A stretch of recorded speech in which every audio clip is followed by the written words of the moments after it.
trouble and death in the Middle East.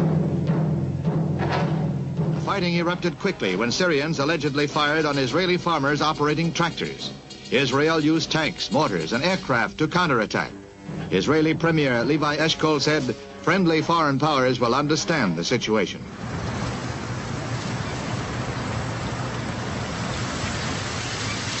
In May 1967, the leaders of the Soviet Union took a step that would change the map of the Middle East. The losers would be their own allies. It all began with a false report from Soviet intelligence.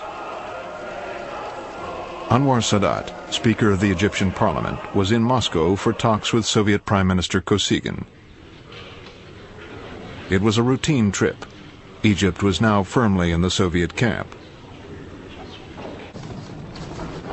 Sadat was seen to his plane by the Deputy Foreign Minister. The minister took Sadat aside. He said Israeli troops were massing against Syria. He asked him to report this at once to Nasser. Egypt's president, Gamal Abdel Nasser, was the hero of the Arab world. If Israel was massing troops on the Syrian border, Nasser would be expected to act. He sent for his chief of staff and instructed him to find out what the Israelis were up to.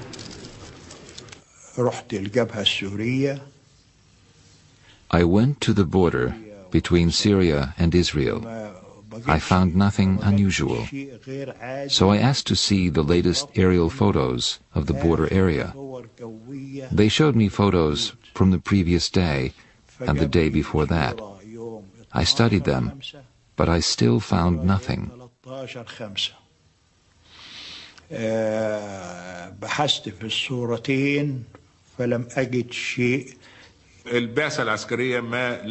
Chief of Staff found nothing to back up the Soviet report.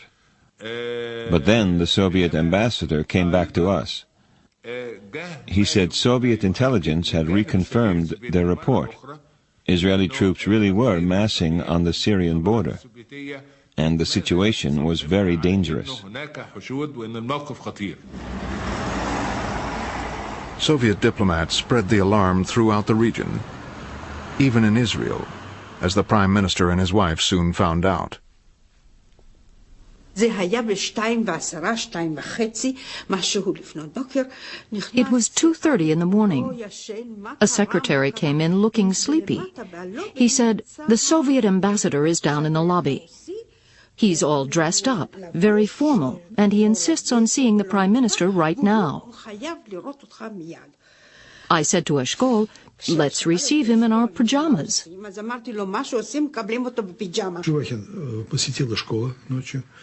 Our ambassador gave Eshkol a telegram from Kosygin. Eshkol offered to go to Moscow to discuss the regional situation.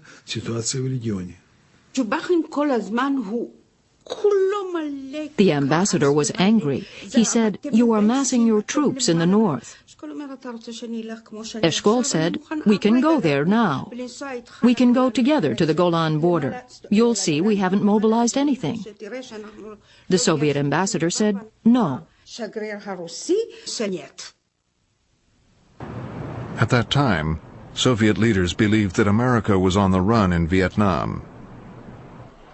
Some in the Kremlin now sought to weaken America's influence in the Middle East, even at the risk of another regional war.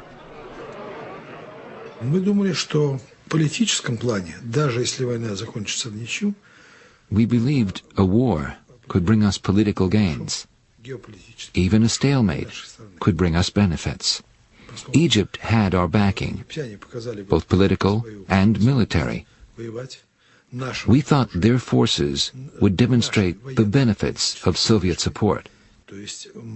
So we were confident that the balance of power in the Middle East would be altered by a localized war.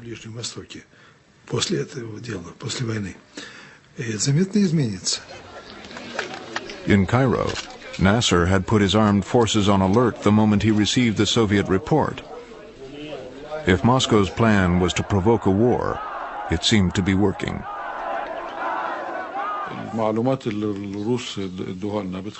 The Russian report escalated everything. We felt obliged to move troops into the Sinai. From there, we could retaliate against Israel if Israel attacked Syria.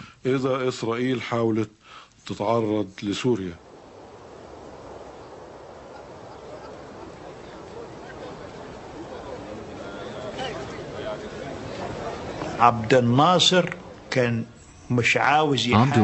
did not want a war with Israel.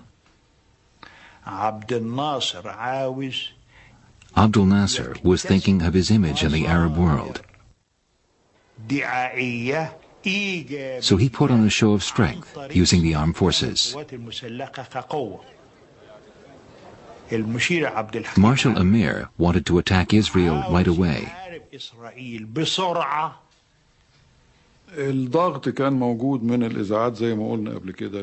The Arab media had been criticizing Nasser. Some countries had accused Abdul Nasser of hiding behind the United Nations. Since the Suez War of 1956, United Nations troops had provided a buffer on the border between Egypt and Israel. Now Nasser ordered them out. The eyes of the world focused on a small harbor at the edge of the Sinai Desert, Sharm el-Sheikh.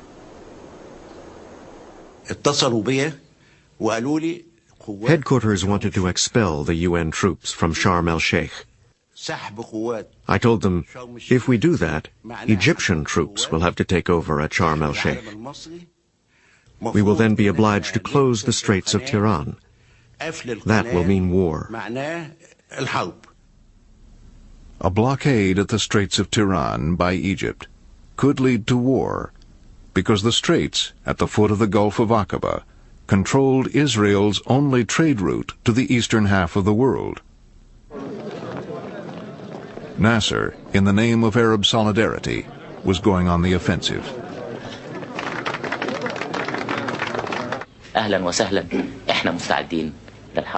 Our armed forces are ready for war. The Gulf of Aqaba belongs to Egypt.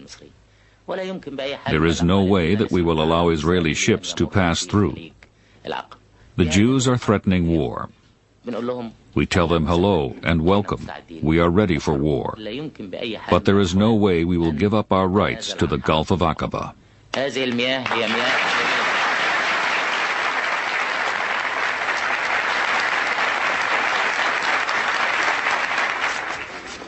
In Israel, the people prepared to defend themselves.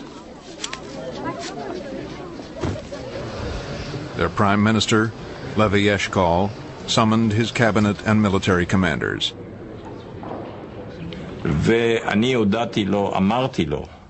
I told him, until now, I was not sure what was going to happen. But after the Egyptians closed the straits, I'm sure the situation will develop into a war.